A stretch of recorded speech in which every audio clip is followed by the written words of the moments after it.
So I decided you should meet Dolly. She obviously is not going to stick around, but you might have seen her running in the background of these videos and rattling her chains. She's the mascot for Divinely One, and she's very important in my life and has been along with me on this journey at least for the last, I don't know, 4.5, 5 years. If you want to know more about her, then go visit divinelyone.org. The link is below. And please leave comments about what's important to you in this series of videos and something you might like me to speak about. Okay, I've decided that I'm going to do a bit of a clarity video in here because I'm going to move on and start sharing charts and analysis that I have come up with. But I want to talk about what the purpose of all of this is, what my purpose is. And yes, surviving suicide, and I call it surviving suicide. I've been called on that because they'll say, if you're literal to that, if they've committed suicide, they're not here. But I think that anybody who struggles with the issue in their life about suicide, surviving, I think, happens on a moment-to-moment basis. And in that moment, when there's a decision made, whether it's made in advance and then just played out, or whether it's happening in that instant, it is about surviving. Because as close as we get to the edge, I think, for me and my understanding, is the more we move to the other side. And changing that decision means pulling back or saying, I can't do this, maybe there's something else. I can't speak for others. I've shared my story and how I made decisions or why. Okay, so I want to talk about why I'm doing this. I've said up front, this is about my healing and what I've learned. And I do believe that the metaphysical tools, whether it's astrology, numerology, meditation, divination, whatever new world teachings, if you want to call it that, are here for the healing. And we're moving into an era of life that will be ruled by this kind of healing, this kind of opening. It's about being open and wider opening to access the cosmic connections, if you want to call it that. From whence we came, there's a source. It's really talked about in all the sacred texts. It's just about interpreting those languages. That's what my background is in. It's in esoteric studies, old age or ageless wisdom. And there's a reason it's called ageless, is the wisdom and the knowledge and the wisdom still works today after hundreds of years of exposure. And astrology is here coming back, as I've said before, from ancient times, first science ever taught. And so my ultimate dream is that astrology will go back into the schools, that we will learn this as children and be able to apply these principles, not in the after fact, but in the forward motion. I.e., an example of that would be, I think that everybody around the age of 28, starting at 27 through 30, should be in some kind of, I don't know what you want to call it. I don't want to send everybody to therapy. Maybe it does need to be, but if we taught it in the schools, they'd know it was coming.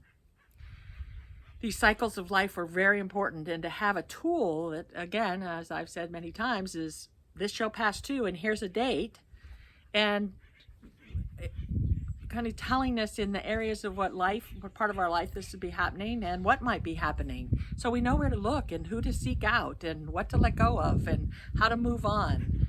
And all of that can happen from this tool. And since it is a science, I do believe it should be taught in the schools. It was many centuries ago. And it's just returning. If you're aware of that, we're just returning things. Things are coming back. We're not just showing up for the first time. They're returning, and this is a tool that I happen to get versed in, and nobody's more surprised than me about how I understand it.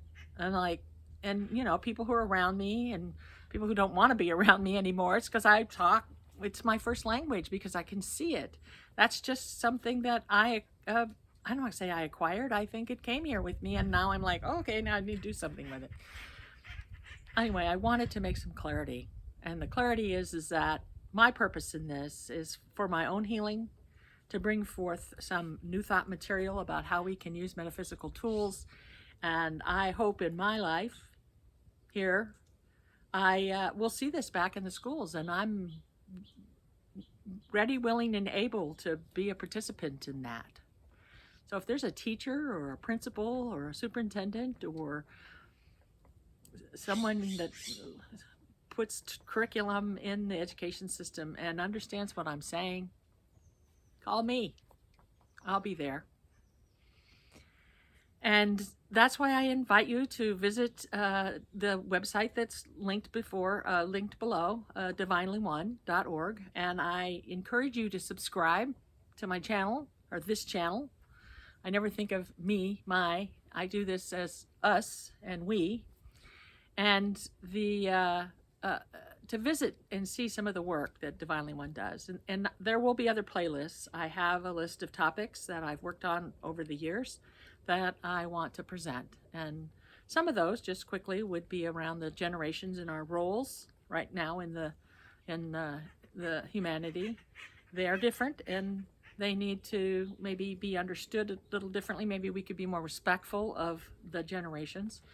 I also have a lot of work I've done on gender energetics, about the spectrum, and that's really front and center now in the world.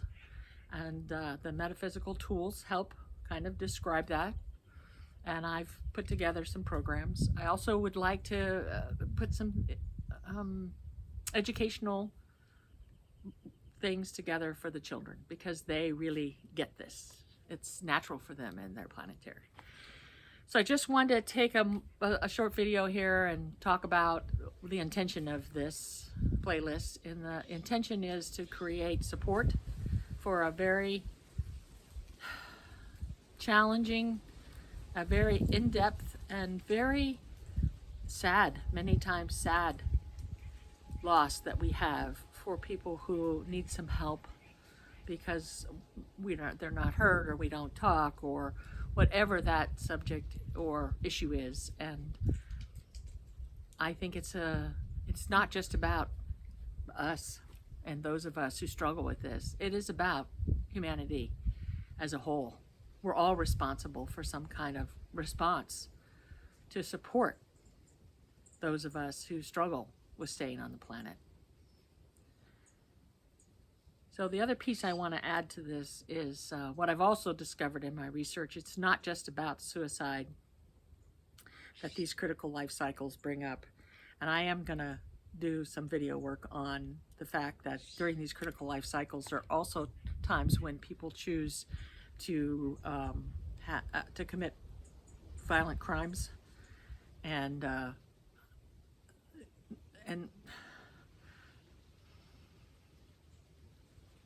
it's about energy. And the energy is that we feel this pressure, and some folks, depending on what's connected, cannot resolve it within themselves. And that's because nobody said, oh, by the way, you have this, and this is the way that it can play out. So you might consider that. So by the time they get to that tightest spot, there's an explosion, or there's an action that has to happen. And many times it's violent, either to them or against someone else. And it makes me very sad, but it is a truth. And I want to do some work around that, because we're all in this together. We're having experiences, especially during these critical life cycles, and we could be sharing them with each other and helping each other through the process. So thank you for being with me. I am grateful, and may you all be blessed with knowing that we're all connected. Namaste.